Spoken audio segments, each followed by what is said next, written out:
Hola, ¿qué tal? ¿Cómo están? ¿Cómo les va? Francisco del Castillo para servirles. Fíjense, el tema que voy a analizar es vital, ¿no? Vital sobre todo para quienes venimos estudiando lo que es el mundo espiritual, para quienes somos espiritistas. Recuerden que el espiritismo es una ciencia que se apalanca en la filosofía para estudiar el mundo etéreo, pues el mundo de los espíritus y su interrelación con el mundo físico, con el mundo terrenal. Eso es el espiritismo. El espiritismo es una ciencia. Se ha tergiversado el concepto, pero bueno, no es algo que vayamos a discutir en este video ahorita. Próximamente lo haremos. Fíjense, la Trinidad humana. ¿Qué es la Trinidad humana? Vamos a hablar de la Trinidad humana para saber cómo estamos integrados, cómo estamos conformados, cómo se conforma el ser humano como tal, la persona que uno ve, uno mismo como persona, cómo está integrado, según los estudios han ido revelando, ¿no?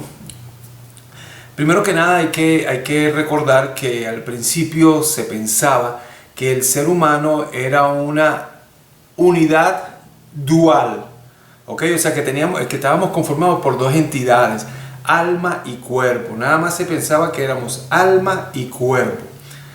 El alma era la entidad que animaba al cuerpo, digámoslo así. O sea, lo que ahorita conocemos como espíritu, en aquella época se decía que era el alma y que era la única que estaba junto con el cuerpo, que tomaba posesión del cuerpo, entonces éramos por eso dual.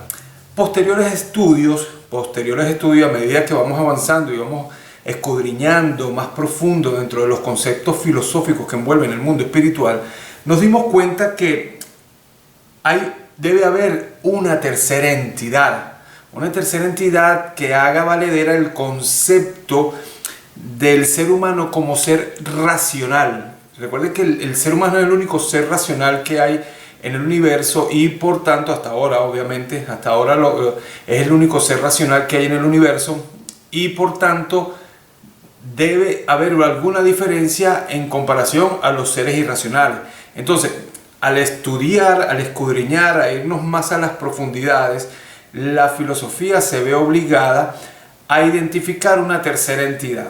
Cuando comenzaron a hacerse los primeros estudios, estoy hablando de la época de Allan Kardec, cuando comienza sus estudios, logra identificar que hay un plano etéreo totalmente, hay un plano etéreo y hay el plano físico que somos nosotros. Entonces, la teoría o la identificación o la filosofía nos hace entender que lo etéreo es imposible que se integre, ¿verdad? Que tome posesión, que logre asirse a lo físico. Repito, el mundo etéreo, lo que es etéreo, es difícil que tome posesión de lo físico.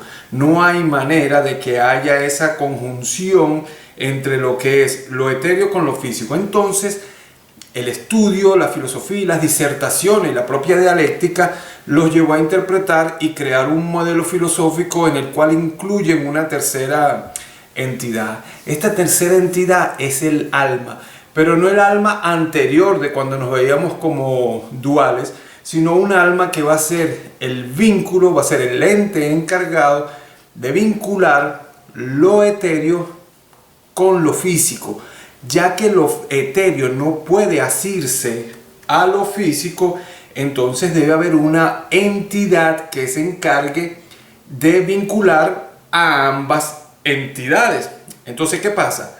Nace en la filosofía este modelo en el cual se piensa, se estructura y se forma un prototipo que dice lo siguiente: está el espíritu que tiene un vestido que le acompaña por la eternidad. A ese vestido lo llaman alma. Esa alma es semimaterial, no es ni etérea ni es física. Esa alma es una sustancia semimaterial que va a permitir que el espíritu pueda tomar posesión del cuerpo. Esa es la esencia del modelo filosófico que establece la Trinidad humana. En la época de Allan Kardec la llamaban periespíritu. Luego Joaquín Trincado, un perito argentino, perito en electricidad, lo que hoy sería un ingeniero eléctrico, por sus conocimientos de la física, obviamente porque la electricidad es un tema de la física, entonces, y el electromagnetismo, entonces comienza a disertar un poco más comienza a escudriñar un poco más, a filosofar un poco más, y se entiende que el espíritu, al estar vestido con el alma, que es una sustancia semimaterial, repito, no pertenece ni a lo etéreo ni a lo físico, funge, por no ser ni físico ni etéreo, sirve para que el espíritu pueda asirse al cuerpo. ¿Cómo puede conectarse al cuerpo? Por unos centros magnéticos llamados en el sánscrito, en tiempos muy remotos, se llamaban chakras. Ya ahorita, digamos, estamos ya en una nota más moderna y lo llamamos centros magnéticos, o se pueden llamar centros nerviosos, porque en la realidad son centros nerviosos. Son centros en donde hay lo que en electricidad se llaman como unas suertes de bobinas que generan un campo magnético. Entonces esos centros nerviosos generan un campo magnético que le permite al alma asirse al cuerpo. Obviamente esto tiene una cierta profundidad que no voy a destacar ahorita, como por ejemplo, por decir algo rápido, como tener unos ciertos códigos que van a permitir que el alma se identifique con esos centros magnéticos, porque una vez que el espíritu a través del alma toma posesión de ese cuerpo, ningún otro espíritu lo puede hacer. Pueden haber posesiones parciales, pero eso lo vamos a hablar en otro video. Entonces, el espíritu con su alma se adhiere al cuerpo a través de esos centros magnéticos que hasta ahora conocemos 7, no sabemos si hay más. Hasta ahora se conocen 7 centros magnéticos, que son los nervios mismos de la materia, que suelen servir como bobinas y permiten al alma asirse magnéticamente a esos centros nerviosos. Entonces, ¿qué pasa? Cuando esos centros, cuando el cuerpo está vivo, ¿okay? Que tiene la energía vital, digámoslo así, el alma permanece asido al cuerpo. Una vez que el cuerpo pierde por completo la vida, esos centros magnéticos obviamente se apagan. Es como que usted baje un interruptor y ya no hay corriente, entonces se apaga y ya no queda conectado magnéticamente al cuerpo. Entonces, ¿qué pasa? Se conoce entonces que existe el espíritu, el alma, que es el vínculo entre el espíritu y el cuerpo, y tenemos el cuerpo. Tenemos esas 3 entidades: espíritu, alma y cuerpo. ¿Ok? Espíritu, alma y cuerpo. Es importante que quede claro. Eso lo refinó, digamos, el concepto, lo pulimentó el filósofo Joaquín Trincado, gracias a que era perito en electricidad, y eso sirvió para que él pudiera establecer un modelo filosófico que va de la mano con la ciencia. ¿Qué pasó luego? Un filósofo venezolano llamado Abel Ángel Mejías Pérez fue más al fondo aún. Abel Ángel Mejías es interesante el trabajo de él, la filosofía de él es muy interesante, porque él se va más a fondo y comienza ya a buscar dentro del alma, comienza a definir mejor el alma y le encuentra 5 capacidades. Así como el cuerpo tiene 5 sentidos, para Abel Ángel Mejías Pérez, el modelo filosófico que forma Abel Ángel Mejías Pérez, existen 5 capacidades o 5 facultades del alma. Usted la puede llamar como capacidad o como facultades. Bueno, para Abel Ángel Mejías Pérez, la primera facultad y la más importante, porque la vamos a entender ahorita, que tiene que ver mucho también con la física, porque todo es ciencia, repito, el espiritismo es ciencia.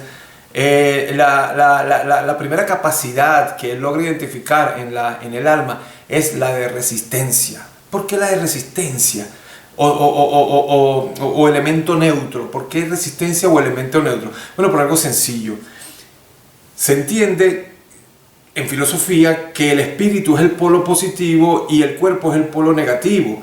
Y si tocamos positivo con negativo, hay un cortocircuito. Un cortocircuito de una vez. Eso no tiene mayor explicación, eso lo conocemos todos en física y en electricidad. Si el polo positivo toca el polo negativo, hay un cortocircuito. Entonces, ¿qué hace el alma? El alma funge de resistencia. Impide que haya un choque eléctrico entre ambos polos, entre el polo positivo y el polo negativo. Entonces, la primera función que tiene el alma es esa precisamente, evitar un cortocircuito entre el polo positivo y el polo negativo. Obviamente hay un paso de energía entre ambas entre ambas entidades, por lo cual se genera en el alma produce en el cuerpo una cierta aureola, que la gente la llama un aura, ¿verdad?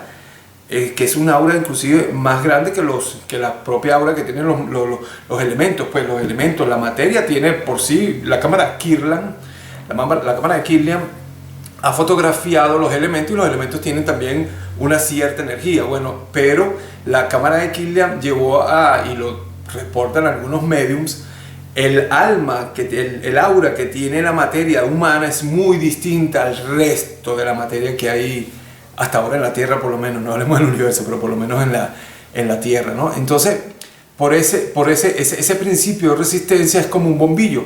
El bombillo tiene polo positivo, polo negativo y una resistencia que simula al alma. Entonces, esa resistencia, cuando pasa corriente, se ilumina. Igualmente ocurre en el ser humano, cuando hay ese paso de energía que hay entre el polo positivo espíritu y el polo negativo materia o cuerpo, entonces se genera esa luminosidad. Y la luminosidad, según los videntes, suele cambiar con el ánimo, con el estado de ánimo. Si usted está molesto, tiene un color; si está enamorado, tiene otro color; si está deseoso de algo, tiene otro color; si está triste, tiene un color distinto. Y así lo han reportado algunos videntes. Bueno, tiene la capacidad de la resistencia, ¿no? También descubrió, para él, existe la función de psiquis, la capacidad de conformar la psiquis. ¿Qué es la psiquis? La psiquis es la interrelación que hay entre la conciencia, que es el espíritu, y el cerebro. Recuerde que el cerebro es una computadora, el cerebro es un computador. Recuerde que trabaja con algoritmos que fueron dotados por la naturaleza, obviamente. Entonces, el espíritu, que es la conciencia, que es la mente, él interactúa con el cerebro y viceversa, y el cerebro con el espíritu. Entonces, ese interactuar entre la mente y cerebro es lo que lleva a él a nombrar la psiquis, una función que tiene el alma, que es permitir ese intercambio de información que va y viene entre ambas entidades, positiva y negativa, llamémoslo así, o espíritu y cuerpo. También está la capacidad de sensibilidad, sería la tercera. Tiene la capacidad de sensibilidad. Fíjense, el espíritu por sí no tiene capacidad de sentir su alrededor, no tiene capacidad de sentir, en teoría, no tiene capacidad de sentir el ambiente. Entonces, ¿qué pasa? Igual que el cuerpo, si el cuerpo humano lo dejamos sin los 5 sentidos, no siente nada. Para que el cuerpo humano sienta el ambiente que le rodea, la naturaleza lo ha dotado de 5 sentidos: la vista, el gusto, el olfato, el oído, ¿verdad? Y el tacto. Entonces, en lo espiritual, el espíritu tiene esos 5 sentidos, llamémoslo así, que se llaman capacidades del alma, que se llama sensibilidad, que le permite al espíritu sentir su alrededor. Puede ver, puede sentir, puede cualquier infinidad de cosas que obviamente hasta ahora desconocemos, pero ahí debe haber infinidad de cosas que el espíritu puede sentir a través del alma. Entonces el alma tiene la capacidad de ser sensible para transmitir información al espíritu. Entonces el espíritu ya puede sentir todo lo que tiene alrededor. Esa sería la capacidad de sensibilidad o la facultad de sensibilidad. La otra facultad que tiene, y esta es bien importante también, es la cuarta facultad o capacidad, es la elasticidad. El espíritu tiene la capacidad de ser, el alma, perdón, tiene la capacidad de ser elástica. El alma puede estirarse, el alma puede ampliar su espectro porque es elástica.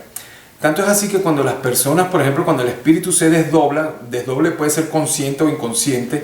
El desdobla es como cuando nos dormimos, pues cuando nos dormimos, como el espíritu no es necesario que esté en la materia, él puede exteriorizarse y mediante el sueño estar haciendo cualquier cosa, que es lo que nosotros reportamos como sueño.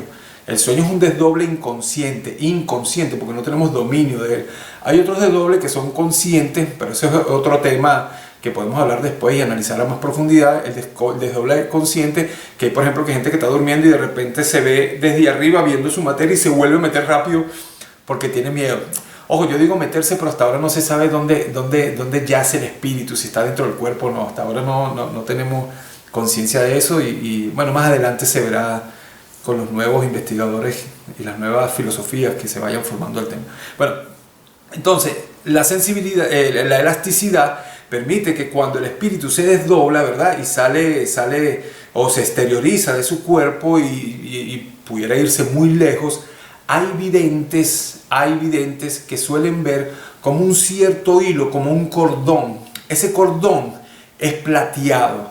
Ese cordón es de color plateado según los videntes. Y entonces, por ellos se le suele llamar cordón de plata a esa línea, a ese hilo que sale de la materia, y es el propio espíritu que está exteriorizado, y para no perder su conexión con la materia, obviamente se mantiene conectado a través de ese hilo, ¿no? Es un cable, digámoslo así, pero es la misma materia que se alarga, el mismo alma que se estira para que el espíritu no pierda la conexión con su cuerpo, con el cuerpo que le ha dotado la naturaleza. Y bien, la quinta facultad, la quinta capacidad, es la capacidad de archivo. Esta es obviamente, otra capacidad que es interesante conocerla. La capacidad de archivo es aquella que permite al espíritu ir archivando en el alma todas las existencias y experiencias que va teniendo. El archivo, el alma, tiene la capacidad de cada reencarnación que vamos teniendo, ella va quedando archivada en el alma. Es lo que se entiende en este concepto filosófico de la facultad de archivo. ¿Qué pasa entonces? ¿De qué sirve? Fíjense, cuando se hacen regresiones hipnóticas, la teoría es que el hipnotizador permite o influencia al hipnotizado para que busque dentro de su alma las experiencias o las vidas que ha tenido. Entendemos que lo que se hace es hurgar dentro del alma, y el espíritu o la persona puede conocer sus vidas pasadas, puede conocer eventos pasados. Eso lo pueden buscar, el tema de la regresión hipnótica lo pueden ver en los libros de Edith Fiore y en el libro de Brian Weiss, en donde se permite pues que haya esa búsqueda, ese abrir las gavetas del alma para ver vidas pasadas, vidas que son interesantes. De repente, si tenemos un trauma, entonces el psicólogo que esté haciendo, o el psiquiatra que esté haciendo la hipnosis, puede en esa vida reparar, y para que ese trauma no se venga de nuevo a la vida actual y perturbe la vida normal de la persona. También se puede ver, por ejemplo, en la escuela donde yo me inicié, nosotros hacíamos prácticas de monitoría. ¿Qué es la monitoría? La monitoría es lo siguiente: un cuarto oscuro, lo pueden hacer ustedes, háganlo, los invito a que lo hagan para que se convenzan ustedes mismos de estas prácticas, porque es un tema que ayuda muchísimo a entender mucho más el espiritismo, ¿no? En un cuarto oscuro se sientan varias personas de frente a una pared que tiene un bombillo rojo arriba. Debajo de ese bombillo rojo se para un voluntario, que lo vamos a llamar el monitor. Ese voluntario lo vamos a llamar el monitor.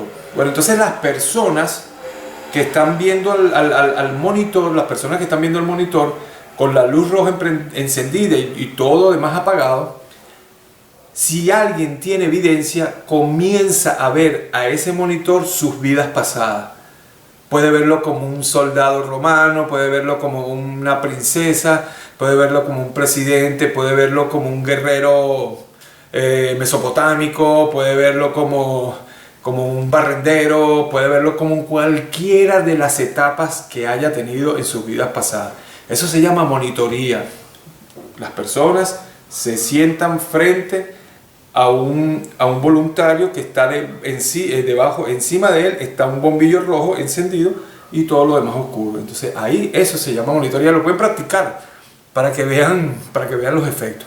Bueno, entonces esto es lo que sirve, estas 5 facultades sirven para que haya un acople armonioso, lleno de complejidad, pero armonioso, de las 3 entidades que conforman al ser humano. Fíjense, por ejemplo, ese acople que hay, cuando voy a tocar rapidito el tema de las SM, porque aquí es importante, ¿no? Cuando las personas dicen durante una muerte clínica: haber estado en contacto con el plano etéreo, porque pudieron exteriorizar su espíritu, se pudo exteriorizar mientras la materia estaba inerte, digámoslo así. La teoría nos ha llevado a pensar que posiblemente estos centros magnéticos pudieran haberse lacerado, haberse afectado de alguna forma, y es como que abriesen una puerta por estar lacerado. Por esa puerta puede entrar mucha información que capta el alma cuando el espíritu está exteriorizado. Entonces el espíritu está viviendo unas experiencias y ellas entran por esa puerta que quedó abierta y llegan al cerebro. Al llegar al cerebro, cuando el espíritu vuelve, porque el cuerpo es reanimado y vuelve a su materia, puede recordarlo. No es como un sueño que él sale y no lo puede recordar porque no tiene puertas abiertas, a menos que sea un medium. Si es un medium, sí las tiene. Pero eso es algo complejo que no conocemos muy bien cómo funcionan los mediums todavía. Pero entonces, eso es lo que pasa ahí, ¿no? Que la laceración permite, bueno, tanto es así que si la persona no logra, en teoría, si no logra curar bien esa afección, esa laceración que se hizo durante el accidente o la afección X que tuvo el paciente, si él se queda con esa puerta abierta, él queda con facultades. Por eso es que muchas personas que han vivido una SM a veces quedan con facultades, porque esa puerta, entendemos, queda abierta y queda en contacto con el plano espiritual. Entonces, bueno, esta es la información que quería compartir con ustedes. Yo estoy abierto a cualquier crítica, a cualquier comentario, cualquier consulta que quiera hacer, la puede dejar abajo escrita y lo compartimos, pues compartimos todo lo que usted quisiera decir o saber, si tiene algún interrogante. Hasta ahora es lo que tenemos entendido en filosofía, cómo funciona la Trinidad humana. Espíritu no es alma. Muchos suelen decir que el espíritu es el alma. No, el espíritu es espíritu, que es la conciencia, es el yo, es el verdadero yo. Es quien, fíjese, es quien maneja el libre albedrío. El alma no tiene libre albedrío, el cuerpo tampoco, porque no tienen conciencia. Quien tiene conciencia es el espíritu. El espíritu es el único responsable de todo lo que haga. Ni el alma ni el cuerpo tienen, ¿cómo se dice? Tienen responsabilidad ante sus actos. El único responsable, porque es el único que capitaliza, el único que ostenta, el único que tiene libre albedrío, es el espíritu. Y él es el responsable de los actos ante las leyes universales. Bueno, hasta aquí la Trinidad humana. Espero le haya sido interesante el tema. Hasta luego.